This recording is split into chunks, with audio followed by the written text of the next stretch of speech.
Je m'appelle Samantha Whittaker, mais tout le monde dans ma famille m'appelle Samedi. J'avais 28 ans la nuit où j'ai finalement arrêté de payer pour être aimé.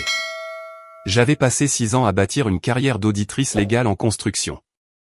C'est le genre de travail où je traquais l'argent disparu, à travers les factures de sous-traitants, les réclamations d'assurance, les fausses réparations, et les mensonges soigneusement dissimulés. Je pouvais repérer une facture gonflée depuis l'autre bout d'une table de conférence. Pourtant, d'une manière ou d'une autre, j'avais refusé d'auditer ma propre famille pendant des années. Tout a basculé lors d'un dîner d'anniversaire. Cela se passait dans une ancienne caserne de pompiers en briques restaurées, près du port de Baltimore. Une longue table y avait été décorée de bougies ivoire, d'assiettes au bord doré, et d'un gâteau qu'aucun de nous ne finirait par manger. La pièce était remplie de proches qui riaient beaucoup trop fort, agissant comme si nous étions normaux. Pendant ce temps, mon téléphone ne cessait de vibrer, affichant des alertes de découvert sur un compte que j'avais approvisionné, mais que je n'avais jamais utilisé pour moi-même. Puis, mon frère a levé son verre, et il a souri d'un air suffisant, comme s'il avait répété sa réplique devant un miroir. Certaines personnes adorent qu'on ait besoin d'elles, même quand ce n'est pas le cas. Tout le monde s'est tourné vers moi. Pas avec le choc, mais avec attente. Comme s'ils savaient déjà que j'allais encaisser, sourire, et continuer à payer. J'ai levé mon verre à mon tour, et j'ai répondu « Bonne nouvelle, alors ce n'est pas mon cas ». Ensuite, j'ai sorti mon téléphone, j'ai ouvert l'application bancaire, et j'ai gelé le compte de transfert. Ce compte couvrait son loyer, les traites de son camion, ses factures d'eau et d'électricité, ainsi que des dépenses qu'il prétendait être temporaires. Ma mère s'est penchée vers moi, et a chuchoté « Qu'est-ce que tu viens de faire ?» J'ai souri. 3 minutes plus tard, mon frère a regardé son téléphone, et il a blêmi. Avant que je ne vous raconte ce qu'il a dit, et ce qui s'est passé après mon départ, dites-moi, quelle heure est-il pour vous en ce moment? Et d'où regardez-vous? Je suis curieuse de voir jusqu'où cette histoire va voyager. La première chose qu'Ethan Whittaker a faite, c'est rire. Mais cela sonnait faux. C'était trop aigu, trop forcé, comme un homme essayant de faire semblant que le sol ne venait pas de se dérober sous ses pieds. Il a fixé son téléphone, rafraîchi l'application bancaire, puis il m'a regardé avec un visage que je ne lui avais jamais vu. « Sam » a-t-il dit d'une voix sourde. « Qu'est-ce que c'est que ça ?» Ma mère, Victoria Whittaker, s'est interposée entre nous, ses boucles d'oreilles en perles tremblant, et son écharpe d'anniversaire glissant d'une épaule. « Samantha, répare ce que tu viens de faire. » Pas « que s'est-il passé » ni « pourquoi as-tu fait ça ?» Juste « répare-le. » Répare-le, lui. Répare l'ambiance. Répare le mensonge familial, avant que quiconque ne remarque à quel point il était devenu pourri. J'ai posé mon verre avec précaution. J'ai gelé le compte d'urgence, ai-je déclaré. Celui que j'avais créé pour les vraies urgences. Je ne sais pas comment, mais le loyer d'Ethan, son camion, ses factures, et ses désastres de dernière minute, sont devenus des urgences tous les mois. Un cousin a baissé les yeux vers son assiette. Quelqu'un a arrêté de mâcher. Ethan s'est approché, baissant la voix comme s'il pouvait encore me brutaliser en privé, au milieu d'une pièce publique. Tu n'as pas le droit de m'humilier à l'anniversaire de maman. Je l'ai regardé droit dans les yeux. Tu t'es humilié tout seul, quand tu t'es moqué de la personne qui paie tes factures. Sa mâchoire s'est contractée. Personne ne t'a demandé de jouer au sauveur. Non, ai-je rétorqué, tu as juste continué à m'envoyer les factures. Le coup a porté. Je l'ai vu à la façon dont plusieurs membres de la famille ont évité son regard. Pendant des années, tout le monde avait traité l'impuissance d'Ethan comme le mauvais temps, gênant, constant, et n'étant la faute de personne. Mais maintenant, les chiffres avaient un visage. Ethan m'a pointé du doigt. Tu te crois supérieur parce que tu inspectes des bâtiments, et que tu te balades avec ton petit ordinateur portable? J'enquête sur les fraudes, ai-je corrigé. C'est précisément pour cela que cette conversation n'a que trop tardé. Son visage a changé pendant une demi-seconde. De la culpabilité. Je connaissais ce regard. Je l'avais vu chez des entrepreneurs surpris en train de gonfler leurs factures. Mon grand-père, Harold Whittaker, était assis à l'autre bout de la table, silencieux sous la vieille fresque de la caserne, sa canne posée contre son genou. Puis il s'est levé, sa chaise a raclé le sol, et toute la pièce s'est tournée vers lui. « Mon garçon » a-t-il dit à Ethan. « Assieds-toi, avant de confondre le volume sonore avec la virilité. Ethan s'est figé. Personne ne lui parlait jamais sur ce ton. Plus maintenant.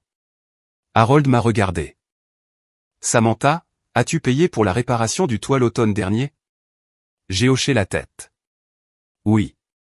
La caution de l'école maternelle? Oui. La transmission du camion? Ethan a explosé. Grand-père, ne t'en mêle pas. La canne d'Harold a frappé le sol un coup sec. Je suis resté en dehors de ça bien trop longtemps. Ce fut mon erreur. Ma mère a chuchoté, papa, s'il te plaît. Mais Harold n'avait pas fini. Ethan, l'amour ne signifie pas laisser ta sœur porter le fardeau que tu refuses de soulever. Ethan a regardé autour de la table, réalisant que l'assemblée n'était plus totalement de son côté. Alors, c'est ça, a-t-il lâché. Tout le monde se ligue contre moi maintenant. Je l'ai regardé fixement. Si la vérité ressemble à une attaque, tu devrais peut-être te demander pourquoi tu as eu besoin de tant de mensonges pour survivre. La colère d'Ethan a changé de forme. Elle a cessé d'être bruyante, pour devenir calculée. Il s'est adossé à sa chaise, a croisé les bras, et a souri sans aucune chaleur. Très bien. Puisqu'on dénonce les gens, parlons de l'argent de papa. Un silence pesant s'est abattu sur la pièce. Mon père était décédé quand j'avais 17 ans. Il avait laissé derrière lui du chagrin, des dettes médicales, et un fonds de placement privé. Cet argent était destiné à m'aider à finir mes études, à me construire un avenir, et à échapper au cycle toxique dans lequel ma famille ne cessait de me ramener. Ce n'était pas une fortune, c'était une protection. Comment es-tu au courant de ça, ai-je demandé. Les yeux d'Ethan ont glissé vers notre mère. Trop vite, trop évident. Victoria a détourné le regard. Mon estomac s'est noué. Maman, ai-je dit doucement. Tu lui as montré. Elle a pincé les lèvres, mais n'a pas nié. Ethan a sauté sur l'occasion. Elle s'inquiétait. Tu étais assise sur un tas d'argent, pendant que je me noyais. Tu ne te noyais pas, ai-je répliqué. Tu dépensais. Son sourire a disparu. Tu n'en sais rien. J'en sais plus que tu ne le penses. Pendant des mois, j'avais sauvegardé des captures d'écran, des transferts, des excuses, et des reçus manquants. Pas parce que je cherchais à me venger, mais parce que j'avais besoin de preuves que je n'imaginais pas ce schéma répétitif. Les mêmes textos urgents, les mêmes fausses catastrophes, les mêmes promesses affirmant que ce serait la dernière fois. Cet héritage n'était pas à toi, ai-je poursuivi. Il n'était pas à maman. Ce n'était pas un fonds de sauvetage familial, destiné à couvrir chaque choix que tu refusais d'assumer. Ethan a frappé du poing sur la table. Papa m'aurait aidé. La voix d'Harold a tranché dans la pièce. Ton père aidait les gens qui s'aidaient eux-mêmes. Ethan a rougi. Ne fais pas comme si tu savais ce qu'il voulait. Harold s'est penché en avant. Je connaissais mon fils bien mieux que tu ne connaissais son portefeuille. Ma mère s'est mise à pleurer. Sam, je lui en ai parlé seulement parce qu'il se sentait laissé pour compte. Je l'ai dévisagé. Alors, au lieu de lui dire de construire sa propre vie, tu lui as donné une raison de cibler la mienne. À cet instant, mon téléphone a vibré. Un numéro inconnu. Le message disait, « S'il te plaît, ne dis pas à Ethan que je t'ai contacté, mais il doit aussi de l'argent à mon mari. Il a dit que tu allais couvrir la dette, une fois l'héritage débloqué. Il a utilisé ton nom. » J'ai levé les yeux vers Ethan. « As-tu emprunté de l'argent en utilisant mon nom ?» Son visage s'est vidé de son sang. Lauren Whittaker, la femme d'Ethan, se tenait près de la porte, silencieuse jusqu'à présent. « Quelle dette ?» a-t-elle demandé. Ethan s'est retourné brusquement. « Lauren, pas maintenant. » Sa voix tremblait. « Non, tout de suite. » Elle a brandi son propre téléphone. La société de crédit immobilier a appelé. Ils ont dit que l'extension était refusée, car les documents étaient incohérents. Ethan m'avait dit que Sam s'en occupait. Tous les regards se sont de nouveau tournés vers moi. J'ai secoué la tête. Je n'ai jamais touché à votre prêt immobilier. Les lèvres de Lauren se sont entr'ouvertes sous le choc. Je me suis retourné vers Ethan. Donc, geler ce compte n'a pas seulement arrêté ce que je payais. Cela a exposé ce sur quoi tu mentais. Harold s'est placé à mes côtés et a dit, « Samantha, dis-leur tout. Alors, c'est ce que j'ai fait. Je n'ai pas crié. C'est d'ailleurs ce qui a le plus effrayé Ethan. Il comprenait les cris. Il comprenait les larmes. Il maîtrisait le chaos émotionnel, car le chaos faisait disparaître les détails. Alors, je leur ai donné des détails. J'ai ouvert le dossier sur mon téléphone intitulé Aide temporaire, et j'ai lu les dates une par une. 3 février, 1200 $ pour le loyer. 18 février, 800 pour la réparation d'un camion, sans qu'aucune facture ne me soit jamais envoyée. 6 mars, caution de l'école maternelle payée directement, car l'école avait émis un dernier avis de renvoi. 23 mars. 2500 pour un prêt relais qui n'est jamais parvenu à la banque. 11 avril, 900 pour l'eau et l'électricité, alors que Lorraine les avait déjà payés. 1er mai, 3000 transférés sur le compte d'urgence, suivi de 2 retraits à un distributeur automatique de casino, près de Delaware Park. Lorraine s'est couvert la bouche. Un casino? Ethan s'est emporté. J'essayais de regagner notre argent. D'une certaine manière, cela a rendu les choses encore pires. J'ai continué. 3 personnes m'ont contacté au cours des 2 derniers mois. Toutes m'ont dit qu'Ethan prétendait que je me portais garante de ses dettes. Un ancien collègue de travail, un parent du côté de Lorraine, et un entrepreneur pour la réparation de la maison. Ethan s'est précipité vers moi, mais la canne d'Harold s'est abattue violemment entre nous. Un pas de plus, a-t-il averti, et c'est à la police que tu t'expliqueras, au lieu de ta famille. Ethan s'est arrêté net. Ma mère a murmuré. Je ne savais pas pour les jeux d'argent. Lorraine l'a regardé. Mais vous saviez qu'il prenait l'argent de samedi, Victoria n'a rien répondu. Ce silence a parlé pour elle. Ethan a regardé autour de lui, désespéré. J'allais la rembourser, dès que les choses se seraient arrangées. J'ai failli rire. Avec quoi? Le travail que tu as quitté? La petite entreprise qui n'a jamais existé? L'héritage que tu pensais pouvoir m'obliger à partager en me faisant honte? La voix d'Harold s'est alourdie. Ton père a laissé ce fonds à Samantha, parce qu'il avait vu venir tout cela. Il craignait qu'elle ne devienne l'adulte de rechange de la famille, après sa mort. Ma gorge s'est serrée. Pendant des années, je m'étais demandé si le fait de protéger ce fonds faisait de moi une égoïste. Je réalisais maintenant que mon père m'avait protégé exactement contre la pièce dans laquelle je me trouvais. Lorraine a retiré son alliance, et l'a posée sur la table. Le bruit était infime, mais il a marqué la fin de quelque chose. J'emmène les enfants chez ma sœur ce soir, a-t-elle annoncé. Demain, j'appelle moi-même la société de crédit immobilier. Et si tu as falsifié quoi que ce soit avec ma signature, j'appelle un avocat. Ethan fixait la bague, comme si elle l'avait trahi. Ma mère sanglotait. C'est mon anniversaire. Je me suis tourné vers elle. Non, maman. C'est le jour où l'addition est présentée. Un cousin s'est levé, a laissé de l'argent en liquide pour son repas, et est sorti. Puis un autre. La fête s'est dissoute sans cri. Juste des gens qui refusaient silencieusement de continuer à participer au mensonge. Ethan s'est penché près de moi, et a chuchoté, tu vas regretter ça. J'ai chuchoté en retour, non. Je regrette seulement d'avoir attendu si longtemps. Ensuite, j'ai pris mon sac à main, je suis passé devant le gâteau intact, et je suis parti avec Harold à mes côtés. 3 jours plus tard, ma mère m'a appelé depuis le téléphone de Harold, car je ne répondais toujours pas au sien. S'il te plaît, viens à au moins une séance de thérapie, a-t-elle supplié. J'ai failli refuser. Dans notre famille, la thérapie avait toujours ressemblé à une façon polie d'adoucir les conséquences. Mais Harold voulait être là, et cela signifiait beaucoup. Alors, le jeudi suivant, je suis entré dans le bureau de la docteure Marie-Sabel, à Towson. J'avais un dossier dans mon sac, et aucune intention de me laisser culpabiliser pour me faire taire. Ethan était déjà là, portant une chemise propre boutonnée, assis à côté de ma mère comme un homme habillé pour susciter la pitié. Lorraine était assise en face de lui, sans bague au doigt. Harold s'était installé près de la fenêtre. La docteure Bell a expliqué que l'objectif était la restauration. Ethan a hoché la tête avec empressement. Pour lui, la restauration signifiait récupérer son ancien accès à mon argent. Pour moi, cela signifiait l'imputabilité. Il a parlé le premier. Je suis désolé que les choses se soient envenimées, a-t-il dit. J'ai fait des erreurs, Mais Sam m'a humilié, au lieu de m'aider en privé. Je me suis senti attaqué.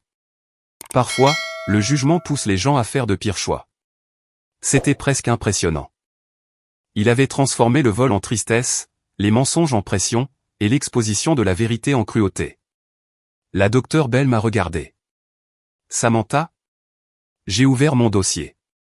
Le visage d'Ethan a changé. Qu'est-ce que c'est? De la clarté, ai-je répondu.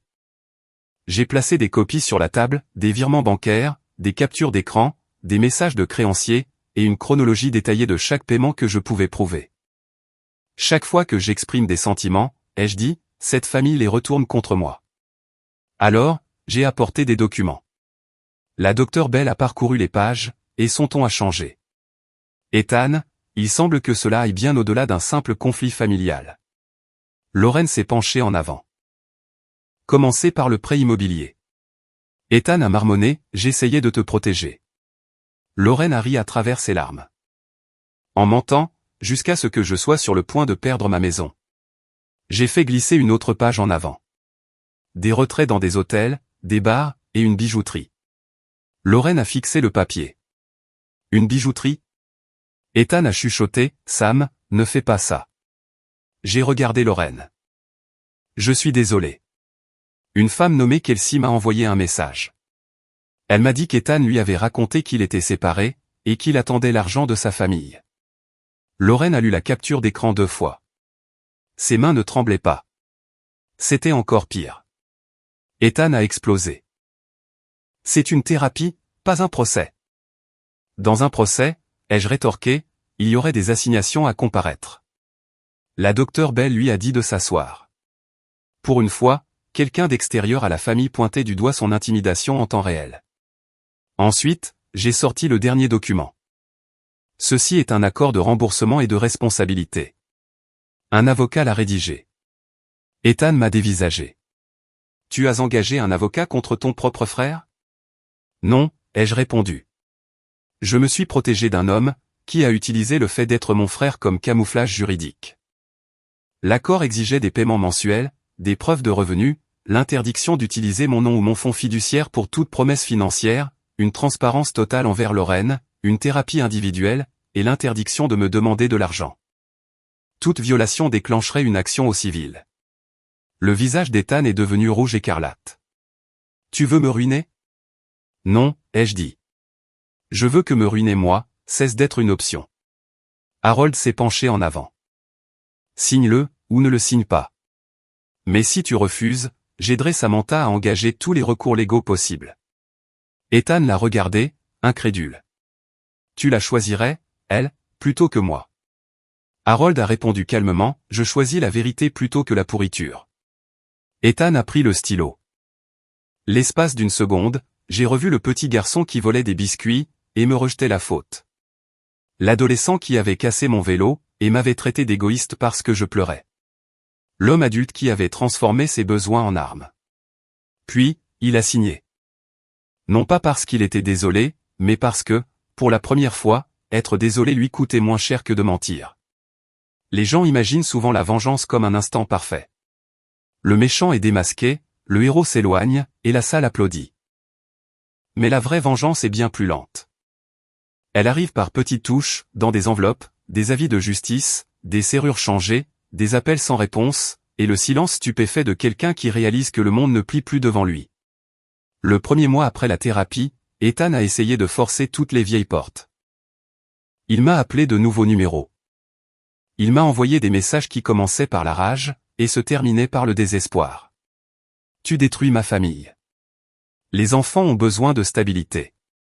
Tu sais que je peux rembourser. Papa détesterait ce que tu es devenu. Je n'ai pas répondu. Chaque message allait dans un dossier intitulé Archives. Lorraine a demandé la séparation légale, et a déménagé avec les enfants chez sa sœur, à Annapolis. Elle n'a pas fait de scène dramatique. Elle a agi avec une redoutable efficacité, ce qui a effrayé Ethan encore plus. Il savait argumenter face aux larmes. Il savait charmer le chaos. Mais il ne pouvait pas manipuler une femme qui avait transformé son cœur brisé en une liste de tâches à accomplir. Elle a appelé elle-même la société de crédit immobilier, et a découvert que la maison avait encore plus de retard de paiement qu'elle ne le pensait. Ethan avait intercepté des lettres, supprimé des emails, et avait même, une fois, imité ses initiales sur un formulaire de difficultés financières. Elle a appelé un avocat. Ensuite, l'ancien collègue à qui il devait de l'argent a déposé une plainte aux petites créances. Puis, l'entrepreneur a exigé son paiement. Ensuite, les retraits au casino ont été inclus dans la déclaration financière sous serment de Lorraine. Chaque mensonge qu'Ethan avait empilé pour rester debout, commençait à s'effondrer sur un autre mensonge. Ma mère ne l'a pas bien supporté. Pendant 2 semaines, elle a essayé de m'adoucir. Elle m'a envoyé des photos des jumeaux. Elle m'a laissé des messages vocaux disant qu'ils s'ennuyaient de leur tante. J'ai fini par répondre par une seule phrase, « Je les aime trop pour leur apprendre que les femmes existent pour absorber les conséquences des actes des hommes. » Après cela, elle est restée silencieuse. Harold m'a dit plus tard, qu'elle avait pleuré dans sa cuisine pendant 1 heure, puis lui avait demandé quelque chose qu'elle n'avait jamais demandé auparavant, « Est-ce moi qui l'ai rendu comme ça ?» Harold lui a dit la vérité, « Tu y as contribué. » Moi aussi. Le deuil aussi. Mais Ethan a choisi ce qu'il a fait de notre aide. Ma mère a commencé une thérapie seule la semaine suivante. Ce fut la conséquence à laquelle je ne m'attendais pas, non seulement Ethan a perdu son filet de sécurité, mais ma mère a perdu son excuse favorite. Pendant ce temps, j'ai pris ma propre initiative avec l'héritage qu'Ethan avait tenté d'utiliser contre moi. J'en ai utilisé une partie pour lancer un petit cabinet de conseil en audit indépendant. Celui-ci était spécialisé dans la fraude à la construction, destiné aux propriétaires et aux petites entreprises confrontées à des entrepreneurs malhonnêtes. Je l'ai baptisé Arbor Ledger. Rien de clinquant, rien d'émotionnel. C'était juste à moi. Lors de l'inauguration, j'ai invité Harold, Lorraine, et quelques amis. Je n'ai pas invité ma mère, car nous étions encore en train de reconstruire notre relation. Je n'ai pas invité Ethan, car les limites ne sont pas de simples annonces, ce sont des portes verrouillées. Harold se tenait près de la fenêtre de mon minuscule bureau, regardant la licence commerciale encadrée. « Ton père aurait aimé ça », m'a-t-il confié. J'ai dégluti difficilement. Parce que c'est pratique. Parce que c'est à toi. Cela signifiait plus pour moi que n'importe quel fantasme de vengeance. Pourtant, Ethan en a entendu parler. Évidemment, un cousin avait publié une photo en ligne. Ce soir-là, il a appelé 17 fois. J'ai écouté un message vocal, car mon avocat m'avait dit de tout conserver. Sa voix était éraillée. Alors, c'est ça. Tu utilises l'argent de papa pour créer une entreprise, pendant que ma vie s'effondre. J'ai failli l'effacer. Mais au lieu de cela, je l'ai sauvegardé. Sa vie ne s'effondrait pas parce que j'avais créé une entreprise. Sa vie s'effondrait parce que les personnes qui soutenaient ces murs s'étaient enfin retirées. À la fin du 2e mois, le camion d'Ethan a été saisi. Sans mes paiements, l'assurance avait expiré. Puis, la société de crédit est intervenue. Il a perdu une opportunité de devenir superviseur d'entrepôt, lorsque l'employeur a fait une vérification de ses antécédents, et a trouvé le dossier des petites créances. Il m'en a blâmé aussi, même si ce n'était pas moi qui avais porté plainte, mais son collègue. Les conséquences se multipliaient sans mon aide. C'est d'ailleurs la partie que personne ne vous dit jamais, une fois que vous arrêtez de protéger quelqu'un de la réalité n'a plus besoin de votre aide. Elle est très compétente. La maison a été vendue à perte. Lorraine a négocié pour protéger son crédit autant que possible, et a entamé la procédure de divorce, après avoir découvert d'autres messages de Kelsey et d'au moins une autre femme. Ethan l'a supplié d'attendre. Elle a répondu, « J'ai patienté à travers tes mensonges. J'ai fini de patienter face aux preuves. » Ma mère a finalement coupé l'accès d'Ethan à sa carte de crédit. Cela s'est produit après qu'Harold a découvert une transaction pour une console de jeux vidéo, qu'Ethan prétendait être pour les enfants. Alors que les enfants ne vivaient même plus avec lui. Victoria m'a appelé ce soir-là. Pas pour me demander d'arranger les choses, mais pour me dire, « Je suis désolé. J'ai trouvé plus facile d'utiliser ta force, que d'affronter sa faiblesse. » Je me suis assise sur le sol de ma cuisine, et j'ai pleuré après cet appel. Non pas parce que tout était guéri, mais parce qu'avoir des excuses sans aucune demande attachée, semblait presque irréel. 3 mois après le dîner d'anniversaire, Ethan a trouvé un emploi de manutentionnaire, dans un entrepôt de distribution près de Glen Burnie, avec des horaires matinaux. C'était un travail honnête, un travail dur, et pour une fois, personne dans la famille ne s'en est moqué. Harold a commenté, un salaire est un commencement, s'il le traite comme tel, au début, Ethan a détesté ce travail. Il se plaignait de son dos, de son manager, des heures, de l'odeur de poussière de carton imprégnée dans ses vêtements. Mais l'accord de remboursement ne se souciait pas de sa fierté. Son premier paiement a été de 175 $. Un montant pathétique comparé à ce qu'il devait, mais inestimable comparé à toutes les promesses qu'il avait brisées. Je ne l'ai pas remercié. J'ai simplement confirmé la réception. Cette limite était importante. La gratitude aurait transformé sa responsabilité en une faveur. À peu près à la même époque, la Dr Bell a demandé une dernière séance conjointe, pour faire le point sur la communication familiale. J'ai accepté, seulement après avoir vérifié qu'Ethan avait effectué 2 paiements, et que Lorraine y participerait de son plein gré. La deuxième séance ne ressemblait en rien à la première. Ethan paraissait plus petit. Pas physiquement, mais socialement. Sans tout le monde gravitant autour de sa crise, il n'avait plus aucune gravité. Il a admis certaines choses, pas toutes. Il minimisait encore. Il disait toujours « erreur » quand il voulait dire « choix ». Mais lorsqu'il a essayé de me blâmer pour le départ de Lorraine, Lorraine l'a interrompu. Non, Ethan. Sam a exposé l'incendie. C'est toi qui l'as allumé. Il a pleuré, et cette fois, personne ne s'est précipité pour le sauver de son embarras.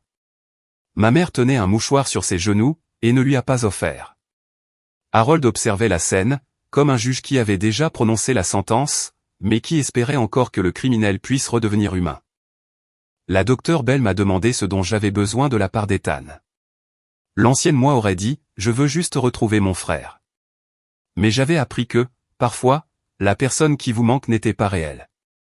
C'était une version 2, construite à partir de vos propres espoirs. Alors, j'ai répondu, j'ai besoin de distance, de remboursement, et d'honnêteté, sans m'attendre à la proximité comme récompense. Ethan a murmuré, alors, tu ne m'aimes plus? Cette question était sa plus ancienne arme. Elle m'invitait à prouver mon amour en capitulant. J'ai répondu avec précaution, je t'aime. C'est juste que je ne te fais plus confiance. Et je ne confonds plus ces deux choses. La Dr Bell a hoché la tête. Lorraine a baissé les yeux. Ma mère a pleuré en silence. Ethan m'a regardé comme si je parlais une langue étrangère. Peut-être que c'était le cas. Dans notre famille, l'amour avait toujours signifié l'accès. L'accès à mon temps, l'accès à mon argent, l'accès au pardon, l'accès à mes vulnérabilités. Désormais, l'amour était sous clé, et c'est moi qui la gardais. L'appel final est arrivé 6 mois après le dîner d'anniversaire, par un mardi soir pluvieux. J'étais en train de réviser une plainte pour fraude, impliquant une fausse entreprise de toiture. Le nom d'Ethan est apparu sur mon téléphone, et pour une fois, j'ai répondu. Non pas parce que j'avais confiance en lui, mais parce que mon avocat avait clôturé le premier examen des remboursements. La procédure de divorce de Lorraine avançait. Ma mère était toujours en thérapie, et je ne craignais plus qu'une simple conversation ne me ramène à mon ancien rôle. Sam, a-t-il dit. Sa voix semblait fatiguée, pas théâtrale. Je suis devant la maison de maman. Je n'ai rien dit. Elle ne me laissera pas entrer, à moins que je lui donne ma carte bancaire, et que je lui montre mes fiches de paie. C'est grand-père qui lui a dit de faire ça. J'ai failli sourire. Harold travaillait discrètement, mais il travaillait. Ethan respirait fort dans le téléphone. Je pensais que tu essayais de me détruire. Et maintenant?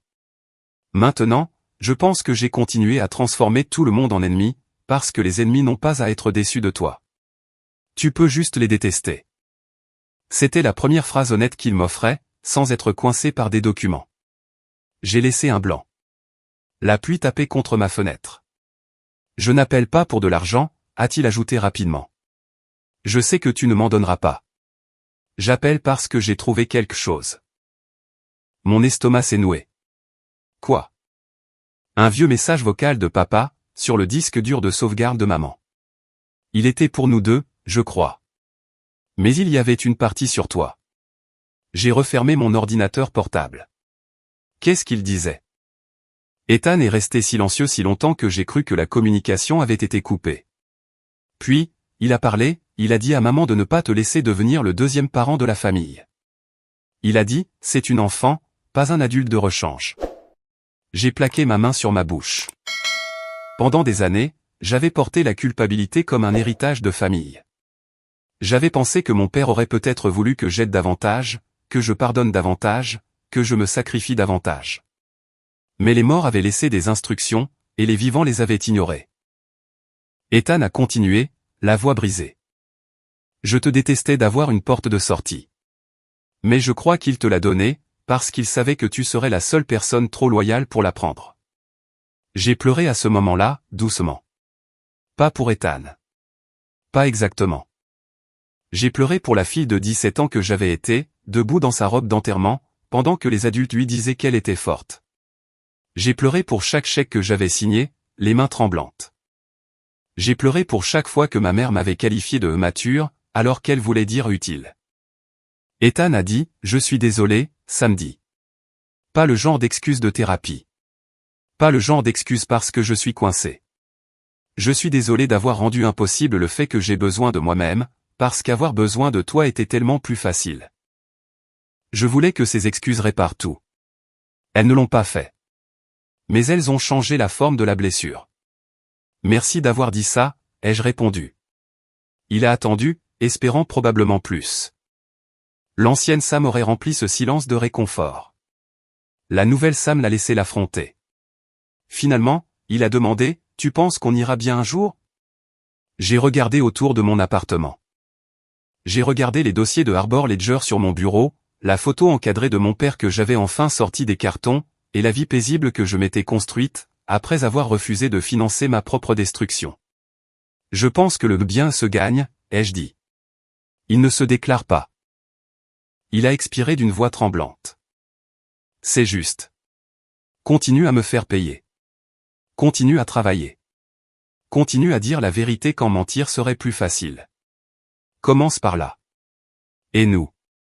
J'ai fermé les yeux. Commence par là, toi aussi. Nous avons raccroché sans drame. Pas de musique poignante. Pas de pardon parfait. Pas de gros câlin familial sous des lumières chaleureuses. Juste une femme terminant un appel, sans se sentir responsable de l'homme à l'autre bout du fil. C'était cela, ma véritable vengeance.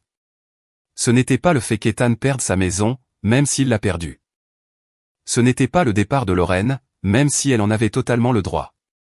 Ce n'était pas les proches qui le voyaient enfin tel qu'il était, ni ma mère apprenant à dire non. Ma vengeance a été de devenir indisponible pour être exploité. Ma vengeance a été de transformer l'héritage avec lequel il a essayé de m'humilier, en une entreprise qui protège d'autres personnes contre les mensonges financiers. Ma vengeance a été d'apprendre que la paix n'arrive pas toujours quand tout le monde s'excuse. Parfois, la paix arrive lorsque vous cessez d'avoir besoin d'excuses pour vous protéger. Des mois plus tard, lors du prochain anniversaire de ma mère, nous n'avons pas loué de caserne de pompiers. Nous avons mangé sur des assiettes en carton dans le jardin de Harold. Ethan est arrivé en retard, portant son uniforme d'entrepôt, fatigué et silencieux. Il a apporté un petit gâteau de supermarché, qu'il avait payé lui-même. Personne ne l'a applaudi. Mais personne ne s'est moqué de lui non plus. Ma mère l'a serré dans ses bras, puis lui a demandé s'il avait apporté son reçu de remboursement mis à jour. Il a soupiré, mais il le lui a tendu.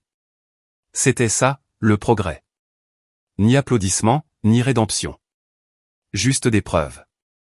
Lorraine est venue séparément avec les enfants. Elle n'était pas de retour avec lui, et personne ne l'a pressé de le faire. Les jumeaux couraient dans la cour d'Harold en chassant les lucioles, trop jeunes pour comprendre que les adultes autour d'eux essayaient de briser un cycle générationnel, avant qu'ils ne les atteignent. Ethan s'est approché de moi près de la clôture. Le gâteau n'est pas aussi chic que l'année dernière, a-t-il dit. J'ai regardé le glaçage inégal. Non, ai-je répondu. Mais il est honnête. Il a hoché la tête, les yeux brillants, et s'est éloigné avant que l'un de nous ne gâche le moment, en lui en demandant trop. Ma mère est venue se tenir à mes côtés. Avant, je pensais que la famille signifiait que personne n'est laissé pour compte, a-t-elle dit. Maintenant, je me dis que la famille signifie peut-être que personne ne se fait entraîner vers le fond. Je l'ai regardé, et pour la première fois depuis longtemps, je n'ai pas vu la femme qui m'avait utilisé, mais la femme qui essayait de comprendre pourquoi elle l'avait fait. C'est une bien meilleure définition, lui ai-je répondu. Harold a levé son verre de thé glacé depuis le porche. Il vous en aura fallu du temps, à toutes les deux. Nous avons ri, et cela n'a rien effacé de ce qui comptait. La véritable guérison n'efface pas l'addition.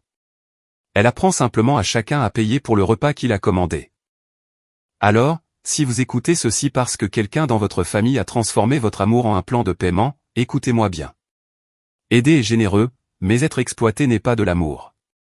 Les limites ne détruisent pas les familles saines, elles révèlent les systèmes toxiques.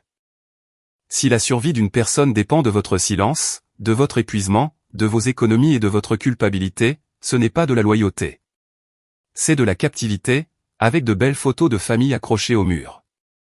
Vous avez le droit de demander où est passé l'argent. Vous avez le droit d'arrêter de payer. Vous avez le droit de protéger un héritage, un salaire, un rêve, un avenir. Même des personnes qui partagent votre nom de famille. Et quand ils vous diront que plus personne n'a besoin de vous, croyez-les, et reculez.